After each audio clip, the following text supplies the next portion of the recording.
आज आपण सगळे स्वातंत्र्यात जगतो आहोत, एका प्रजासत्ताकाचे नागरिक आहोत. पण हे स्वातंत्र्य मिळविण्यासाठी या मातीच्या हजारो सुपुत्रांनी स्वतःच्या प्राणांची आहुती दिली आहे, हे आपण आज विसरत चाललो आहोत. प्राण जातात पण चैतन्य उरते, पुढच्या पिढ्यांच्या रक्तात उसळी मारत राहते. आपल्या सगळ्यांच्या विस्मृतीत गेलेल्या आणि काळाच्या पडद्याआड असलेल्या या देशाच्या हजारो वीरांना सादर समर्पित.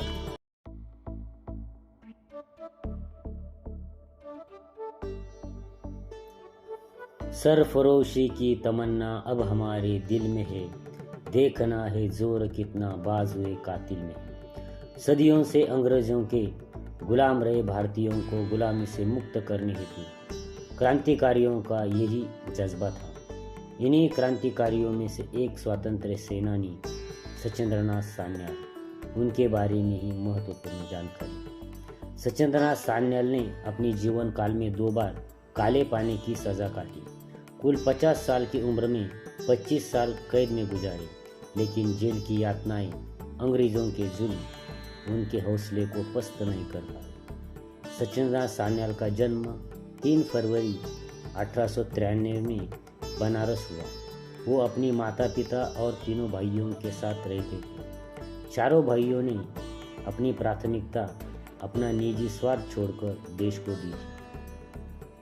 सचिंद्रनाथ ने केवल 15 साल की उम्र में बंगाल अनुशीलन समिति की शाखा काशी में स्थापित की और उसके बाद 1908 में दूसरी शाखा उत्तर भारत में स्थापित की.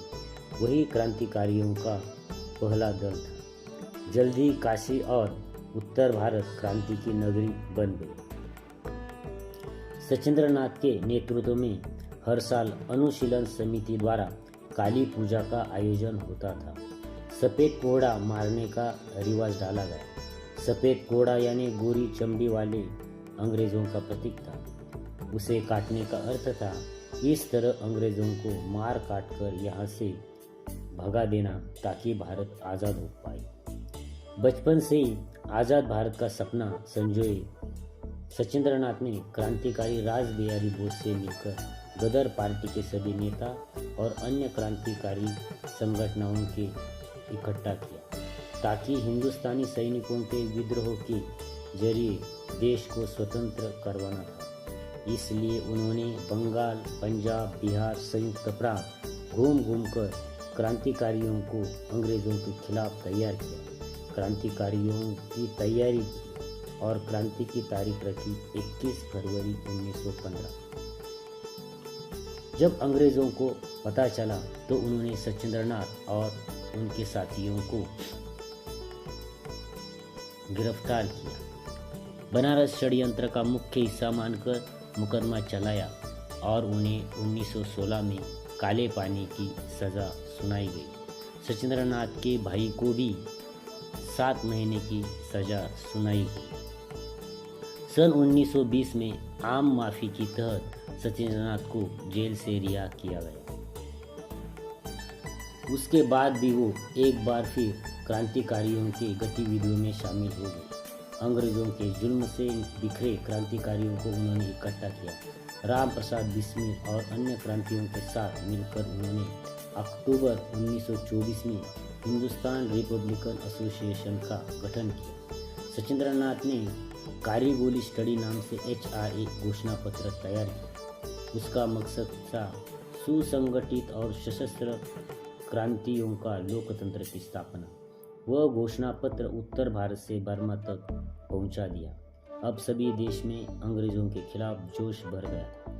इस घोषणा पत्र के वजह से उनके ऊपर मुकदमा चलाया गया और राजद्रोह के अपराध में 2 साल की सजा सुनाई गई. अंग्रेजों ने उन पर बहुत जुल्म किया. 9 अगस्त 1925 में उत्तर प्रदेश स्थित काकोरी रेलवे स्थानक पर सरकारी खजाना लूट लिया गया. इसमें सचिंद्रनाथ को गिरफ्तार किया सारे देश में क्रांतिकारियों की गिरफ्तारियां हुई। काकोरी लूट का मुकदमा करीबन 10 महीने तक लखनऊ चला। सन 1927 को मुख्य साजिशकर्ता मानकर दूसरी बार सचिंद्रनाथ को काले पानी की सजा सुनाई गई। जेल में उन्होंने बंदी जीवन नाम की किताब लिखी। उस किताब में क्रांतिकारियों का इतिहास, उनकी योजनाएं, गतिविधि का लेखा जोखा और अपने अनुभवों को उन्होंने साझा किया। ये पुस्तक लोकप्रिय हो गई।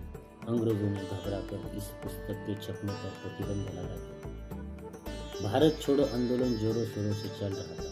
इस आंदोलन में सचिंद्रनाथ शामिल थे। अंग्रेज सरकार ने सचिंद्रनाथ को गिरफ्तार किया और भारत रक्षा कानून के तहत मुकदमा चलाया और उनको सजा सुनाई गई। लेकिन सचिंद्रनाथ क्षय रोग ग्रस्त होने के कारण उन्हें रिहा किया गया, लेकिन उन्हें घर में नजरबंद किया। जर्जर शरीर और बीमारी से पीड़ित भारत माँ का सपूत देश को आज़ाद करने का अधूरा सपना लेके 7 फरवरी 1942 को दुनिया से विदा हो गए। इस महान क्रांतिकारी को शत शत नमन। जय हिंद।